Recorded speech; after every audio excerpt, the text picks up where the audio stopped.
Surprise, motherfucker! Hey, this is your friendly neighborhood Venger Satanis. Not driving, just in my car. I was running an errand. I was actually getting some books out, some Chult books out for the post office.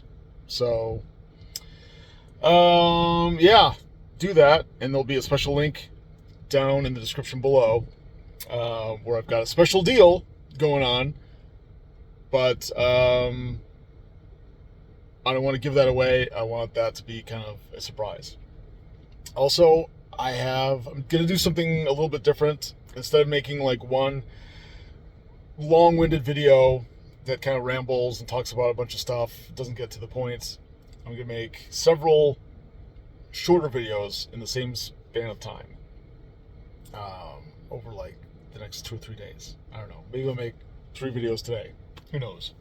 Anyway, gonna call this one Whataboutism in RPGs. But it's not what you think, and it's definitely not political. So if you're thinking that and about to turn off the video, don't do that. Instead, like, subscribe, comment on the video. All right. So while I've been running the Chult campaign since January, so I've been doing it for about 9 months now. We're in our 17th session because we play every other week. Something will come up in a game.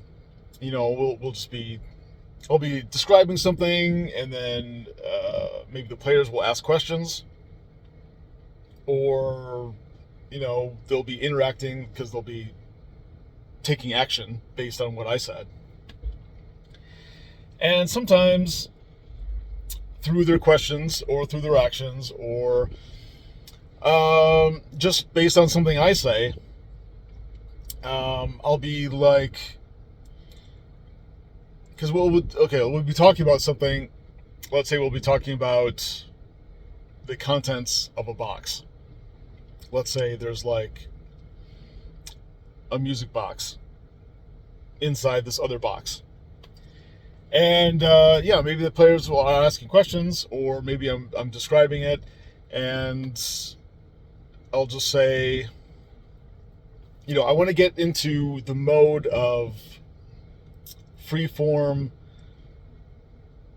collaboration, cooperative imagining between myself and the players. So I'll say, what about a dragon theme? Or what about the character who's cranking a wheel in the music box is an elf that looks like, I don't know, an elf that looks like a demon, or an elf that looks like your ex-girlfriend, or something like that. And phrasing it that way, using those words, what about, facilitates ideas, not just coming up with the ideas, but the idea that I want players to creatively contribute to the story in real time as it's happening. Not just listen passively to the story that I'm creating, but I want them to actively engage and create the story with me. So I say, what about, in order to not only get their creative juices flowing and to contribute, but also I want them to feel like they can participate in the creative labors, just like myself. Now, I don't always want players to throw out suggestions, or I'm like, oh, and then you see this cave. I don't want them to be like, oh, what about if it wasn't a cave? What if it was like the entrance to a starship or something like that? That's kind of like going too far. I appreciate that kind of enthusiasm. That's the kind of thing you get with people that have never roleplayed before, and they think that that's all it is. It's just like back and forth, like coming up with ideas. What the Game Master does, I mean, I don't have to tell you, but He has certain ideas in mind and lays the groundwork for the world and what's going on and reality under those circumstances. And then the players kind of maneuver through that and ask questions and then act or attempt actions. And then based on that and dice rolls, you figure out what happens next. But there are certain things that aren't crucial to the story that I love to get their take on, or I love to get creative contributions.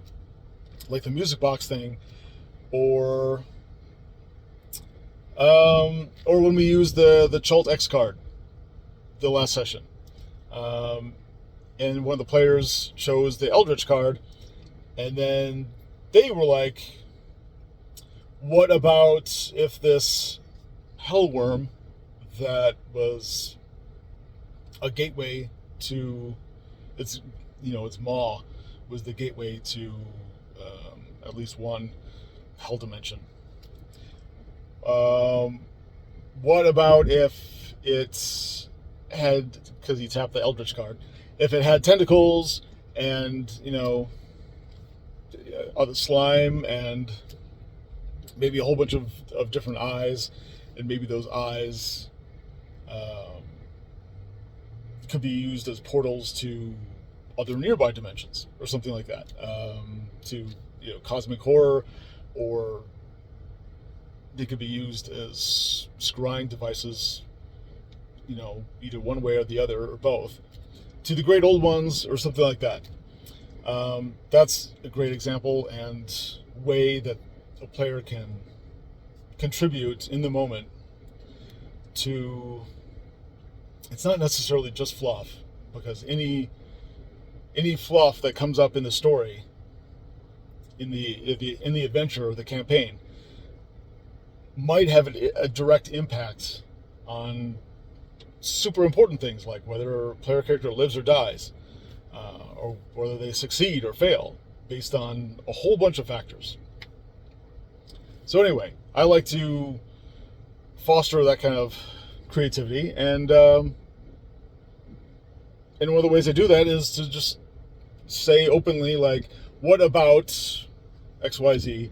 And I feel like that gets the ball rolling. Okay, that's it. Kept us under 8 minutes, so yeah, I'll call that a win. Kind of, sort of. All right, next time.